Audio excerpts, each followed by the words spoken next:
Alright guys, today we're just doing a quick deck profile of Horus Ishizu Phantom Knight.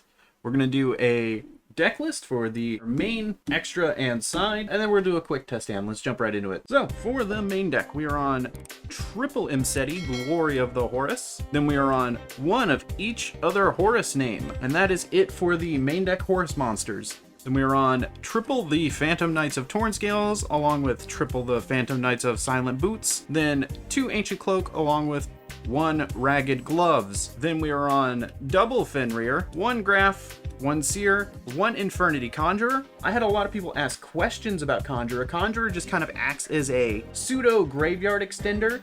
In case you mill either Graph or Seer, you can send Conjurer when your hand is empty, summon Conjurer out.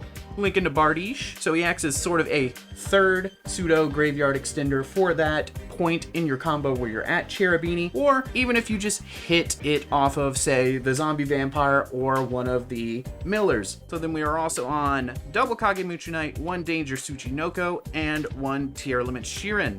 And then as I alluded to earlier, we are on Keldo, Mudora, Agito, and Kelbeck. This way we just mill a bunch of cards to the graveyard, and we have disruption off the shufflers as well. Then for spells, we're on triple Forbidden Droplet, triple King Sarcophagus, double Pot of Prosperity, with 1 Foolish Burial, and 1 Called by the Grave. Then trap-wise, we're just on double Fogblade with 1 Phantom Knight Sword to round it out. Let's hop on over to the extra deck, shall we? Because we are running a bit of a strange extra deck here. For Link Monsters, we're running 1 Cherubini, 1 IP, and 1 SP Little Knight. Then we're running Oppo and Bardiche. I feel like some of these are pretty standard. I think the only one that's a pretty recent addition is SP. But you can, if you want to play this more quote-unquote budget, you can just substitute this for a Nightmare Unicorn. Then Xyz Monsters is what we're playing the rest of the way here. Rank 3-wise, we're playing double Breaksword, and then 1 Dante, Traveler of the Burning Abyss for our last rank 3 in the extra deck. The reason we're playing Dante is, of course, we're trying to mill a lot, and with King Sark we can recur back Seer, so we can just establish the Dante Seer loop in our builds, and constantly have an Xyz monster in a rotation, so we can threaten Downard and Zeus every single turn, which, of course, leads me to show you that we are playing 1 Downard Magician and 1 Divine Arsenal AA Zeus Sky Thunder. Then for our rank 8s, we're playing number 90, Galaxy Eyes Photon Lord, the Zombie Vampire. We're also on Evil Swarm Nightmare. We can make this off of Breaksword, bring our guys back, make them level 4s. Go into this, it's a double Book of Moon on legs. And then, of course, we're on the Walking OTK combo of Raiders Knight into Arc Rebellion Xyz Dragon. Let's hop in and have a look at the side deck real quick. For the side deck, I was on triple Danko Sekka. I want to say that this card really overperformed and did much, much better than I thought it would. I was getting deep into my combo without my normal quite regularly while I was testing. So as a last minute addition to my side, I was like, you know what? I'm just going to throw in Danko Sekka. And I got paired against a lot of Rescue Ace. The only way they get out this is the one that is a Book of Moon. So they need to have exactly that to be able to out the Danko. Then we're also on triple Ash, because as you saw in the main deck, we're not running any hand traps. We're also on triple Droll in the sideboard. We're on 1 Duster, double Lightning Storm, 2 Talents, and then 1 Barbar for time. So let's have a look at a quick test hand, shall we?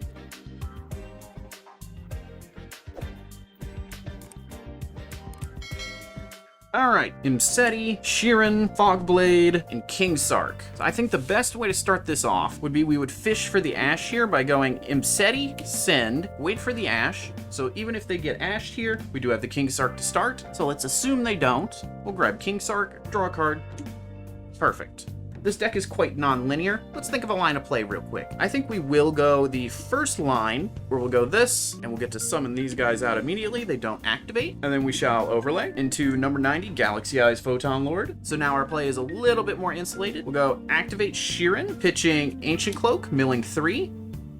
1, 2, 3. We mill Fenrir. Then we can go effect, send, and let's just go ahead and resolve this a little more quickly for the sake of the video. So now we can special these 2 out. Go ahead and overlay for the Zombie Vampire.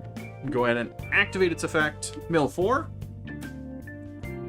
2, 3, 4. Interesting. Now we think. Yeah, I think we take Fenrir. And then these go to grave. Now we can link off these two for a copy of IP. And now we can banish Ancient Cloak to search. Grab ourselves a copy of Boots. That'll trigger Torn Scales in the grave. Then we're free to special out Boots here.